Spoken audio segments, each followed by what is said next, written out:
ये अगर पूरी तरह से ब्लास्ट होने वाला है, इसीलिए हमें यहाँ से निकलना होगा। लेकिन वो उसकी कोई भी बात नहीं सुन रहा होता। तभी मौका पाकर कैथरीन उसकी तीसरी आंख काट कर अलग कर देती है, लेकिन तब तक वो मशीन स्टार्ट हो जाती है। इससे वहाँ पर एडवर्ड पहुँच जाता है, जो कैथरीन पर अटैक करने की कोशिश करता है।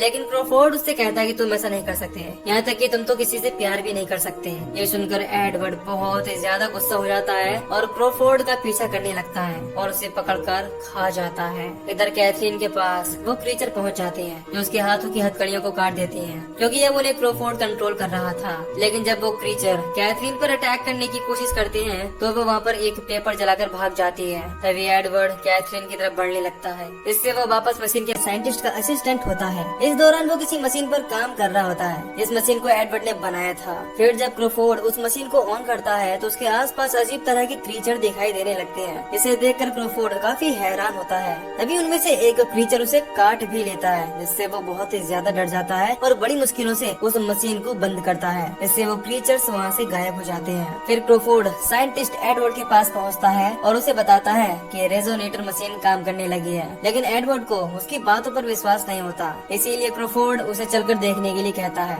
फिर जैसे ही एडवर्ड उस मशीन को ऑन करता है, वहाँ पर फिर से वैसे ही लाइटें दिखने लगती हैं। तभी क्रोफोर्ड देखता है कि उस मशीन के कोड काफी अजीब तरह से बदल रहे हैं। इसीलिए वो एडवर्ड से उस मशीन को बंद करने के लिए कहता है, लेकिन वो इस चीज के लिए साफ इनकार कर देता है और कहता है कि मैं और देखना चाहता हूँ, क्योंकि ये मशीन मुझे वो चीजें दिखा सकती है जो मैंने कभी नहीं देखी। इधर हम देखते हैं कि इन सब लाइट्स और आवाजों की वजह से एडवर्ड की पड़ोसन बहुत ही ज्यादा गुस्सा हो जाती है और पुलिस को कॉल कर देती है। तभी उसका डॉग भागते हुए एडवर्ड के घर चला जाता है, इसीलिए उसका पीछा करते हुए वो भी एडवर्ड के घर पहुंच जाती है। उसी समय क्रोफोर्ड वहां से भागने की कोशिश करता है, जिससे वो पड़ोसन भी बहुत ही ज्यादा डर जाती है और चिल्लाते हुए बाहर भागती है। फिर क्रोफोर्ड जैसे ही बाहर आता है, वहाँ पर पुलिस ऑफिसर्स भी पहुँच जाते हैं, जो उसे अरेस्ट कर लेते हैं। इधर हम देखते हैं कि एडवर्ड बहुत बुरी तरह से मारा जा चुका है। फिर हमें पागल खाने का सीन दिखाया जाता है, जहाँ पर ऑफिसर जॉर्डन डॉक्टर ब्लोच को कि अब इस चीज की कोई भी जरूरत नहीं है, लेकिन कैथरीन उनकी कोई भी बात नहीं सुनती। फिर हम देखते हैं कि कैथरीन अकेले ही उस मशीन के पास पहुंचती है और ऑन कर देती है। तभी क्रोफोर्ड को ये चीज महसूस हो जाती है, इसीलिए वो उसे रोकने के लिए मशीन के पास पहुंचता है। लेकिन जब वो कैथरीन से मशीन बंद कर बदल जाता है और कैथरीन को खाने की कोशिश करने लगता है। फिर क्रोफोर्ड जब उस क्रीचर से बचते हुए फ्यूज के स्विच को ऑफ करने की कोशिश करता है, तो वो क्रीचर उसे खाने लगता है।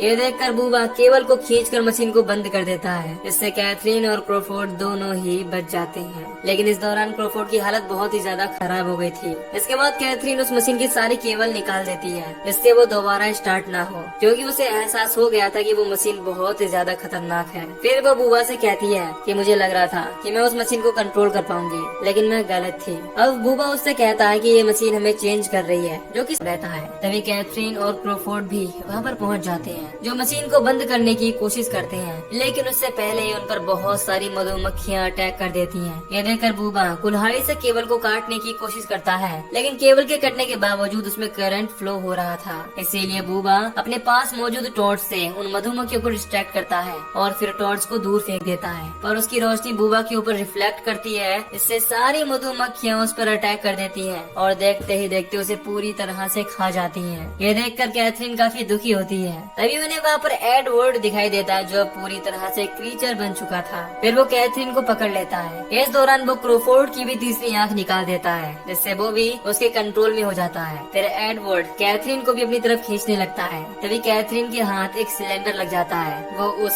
सिलेंडर की मदद से मशीन को पूरी तरह से ढक देती है। इससे एडवर्ड वहाँ से गायब हो जाता है। इस बात से कैथरीन काफी खुश होती है। इसके बाद क्रोफोर्ड को हॉस्पिटल ले जाया जाता है, जहाँ पर डॉक्टर ब्लोच उसके माथे से वो तीसरी आंख निकालने की कोशिश करती है। हालांकि पहले तो वो इस चीज में नाकाम रहती है। तभी वो आंख खुद ब खुद बाहर आ जाती है। इसे देखकर डॉक्टर काफी हैरान होती है, लेकिन उसके देखते ही देखते वो आंख फिर से अंदर चली जाती है। तभी डॉक्टर को पता चलता है कि पुलिस ऑफिसर उससे मिलने के लिए आए हैं, इसीलिए वो क्रोफोर्ड को वैसे ही छोड़कर पुलिस ऑफिसर के पास पहुंचती है। अब ऑफिसर जॉर्डन उससे कहता है कि कैथरीन बहुत ही अजीब तरह की कहानी सुना रही है, जिससे मुझे लगता है कि वो पागल हो गई है। इस पर डॉक्टर इस चीज के लिए एग्री करती है और कहती है कि आपको इसके कपड़े और हालत देखकर ये समझ आ रहा होगा कि ये पागल हो चुकी है। इस दौरान जब कैथरीन जॉर्डन से बात करने की कोशिश करती है कि तुम्हें एडवर्ड का बनाया हुआ रेजोनेटर नष्ट करना होगा, तो वो उस पर बहुत ही ज्यादा गुस्सा होता है और कहता है कि मैंने एक बार तुम्हारी बात सुनी और मेरा सबसे अच्छा आदमी मारा गया, इसीलिए अब मैं तुम्हें डॉक्टर ब्लोच की कस्टडी में छोड़कर जा रहा हूँ। फिर डॉक्टर ब्लोच कैथरीन को इलेक्ट्रिक शॉक देने के लिए कहती है। ये सुनकर कैथरीन वहाँ से भागने की कोशिश करती है, लेकिन वो इस चीज में नाकाम थी। इधर क्रॉफोर्ड चुपचाप अपने रूम से बाहर आ जाता है, लेकिन इस दौरान उसकी तीसरी आंख बाहर थी,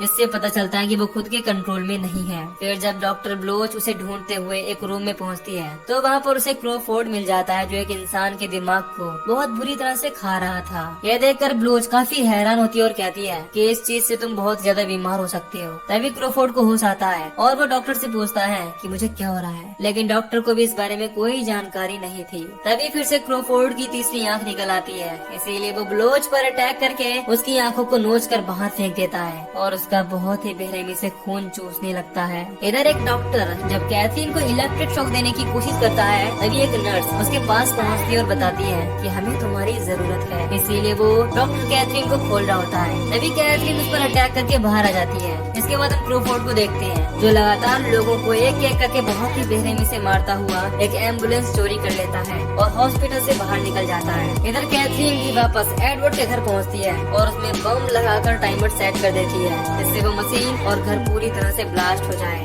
लेकिन इससे पहले कि वो घर से बाहर निकल पाती है, वहाँ पर मौजूद क्रॉफोर्ड उसे पकड़ लेता है और हथकड़ियों से बांध देता है। इस दौरान कैथरीन उसे समझाने की कोशिश करती है कि पास पहुँच जाती है, जहाँ एडवर्ड उसे पकड़ लेता है, लेकिन इससे पहले कि वो उसे नुकसान पहुंचा पाता, उसकी बॉडी को फाड़कर क्रॉफोर्ड बाहर निकलने की कोशिश करने लगता है। वो कैथरीन को वहाँ से भागने के लिए कह रहा था, क्योंकि इस दौरान वो एडवर्ड को रोक रहा था, लेकिन शायद वो ज्यादा देर तक ऐसा नहीं कर पाता। फिर जब कैथरीन देखती है कि अब क्रॉफोर्ड भी मारा जा चुका है, तो वो खिड़की से कूद जाती है और तभी बम भी ब्लास्ट हो जाता है, जिससे एडवर्ड भी मारा जाता है। तभी कैथरीन के पास एडवर्ड की पड़ोसन पहुंचती है, जिससे कैथरीन बताती है कि उस क्रीचर ने क्रॉफोर्ड को खा लिया। और इसी के साथ ये मूवी यहीं पर खत्म हो जाती है। तो दोस्तों, अगर आपको इस मूवी की एक्सप्लेनेशन पसंद आई हो तो वीडियो को लाइक और चैनल को सब्सक्राइब कर दीजिए। बाकी मैं मिलूंगा आपसे new video. Till that take care.